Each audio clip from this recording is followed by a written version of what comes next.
Welcome back to Wise Man Company, everybody. My name is Ben. Today we're touching on an optic I should have covered a while ago, and that is the Vortex UH-1,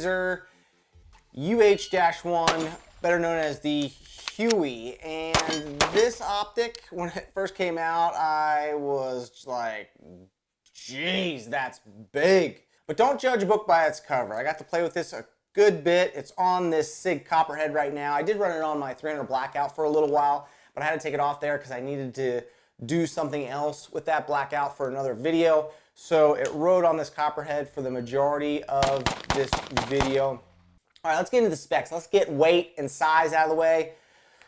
It's big. I said the same thing when I first saw it when it first came out. It's large, it's in charge. It's 11.8 ounces, which is beefy and over 3.5 inches long. That is a very big holographic sight. I'm sure there's some good reasoning behind that. They're cramming a lot of stuff inside of the housing. This is an aluminum housing on the outside, and it is quick detach. The Huey's gonna take one CR123 battery, but the nice part is you can also throw a rechargeable in here. It has a micro USB port, so you can charge it whenever you need to. You don't have to burn through CR123 batteries if you don't want to. Just throw in one of those little rechargeables and you're good to go. That was a huge perk for me when I'm trying to compare this optic to an EOTech. EOTechs chew through batteries like crazy. The nice part about this Huey is that it is a rechargeable, or it has that option if you want it. The height of the Huey is going to give you a lower 1/3 with your backup irons or your magnifier if you choose to run a magnifier behind it. If you wanted to run it a little bit higher, you could get a Unity Tactical riser or another riser for that matter, and that's going to give you a little bit more lift on this optic. The lower 1/3 isn't bad to use. Again, we've all been using that for a long time. The trend is a little bit higher now of a height over bore. I kind of prefer that, but again, using the lower 1/3 wasn't painful to do. And again, if I want to raise it up, I'll just get a riser.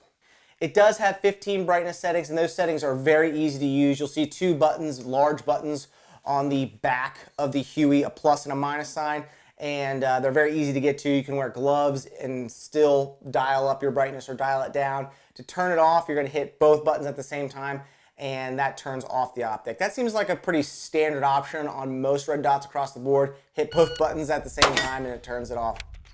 So just hit one of the buttons to turn it back on and you're in business. The reticle is their EBR CQB reticle, and it's very similar to an EOTech reticle, but there are some different tick marks and you'll see a triangle at the bottom of it. So it's not exactly the same, but you're still getting that similar donut of death type look. Very easy to use, very crisp and clean. There is, like I said, 15 settings for the brightness, so you can get the exact brightness you need depending on really bright days or low light conditions. But the reticle is very easy to use. I was using it on the subgun for the majority of the time, so I was shooting a lot of targets up close and fast, and you bring it up to your eye and you're ready to go. So not a ton to say about the reticle. It is very similar to an EOTech, but you can see there are some distinct differences.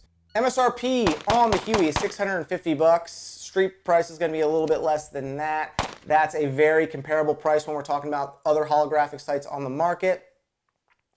You're getting Vortex's lifetime guarantee, which I always want to mention when I'm doing a Vortex video because I think that adds so much value to these optics.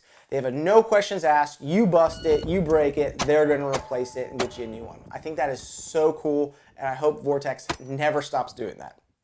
So I used to be a big fan of EOTechs. I really was. I liked their field of view. They were a little bigger and chunkier, but I could get over that because of the field of view. And I like the reticle. I like a circle and I like a point in the middle. It gives me some options for further away and up close, but they always chewed through batteries. So this Huey, using this, was very similar to using an EOTech. Great field of view, awesome. You can take in a ton of information.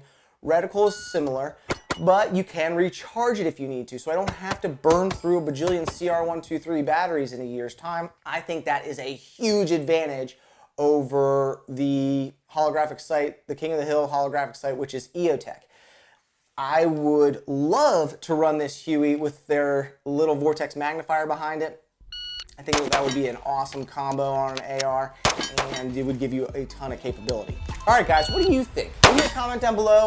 Do you think this optic is just too big? Is it comparable to some of the other holographic sights on the market? I want to talk with you guys as always. I'm going to run this Huey on a couple other guns. If you want to see what that looks like and keep up with its progress and how it goes, check us out on Instagram and Facebook. There's a ton more content over there than what you see just here on YouTube. Here on YouTube, we're just kind of highlighting some of the points, the finer points of the product.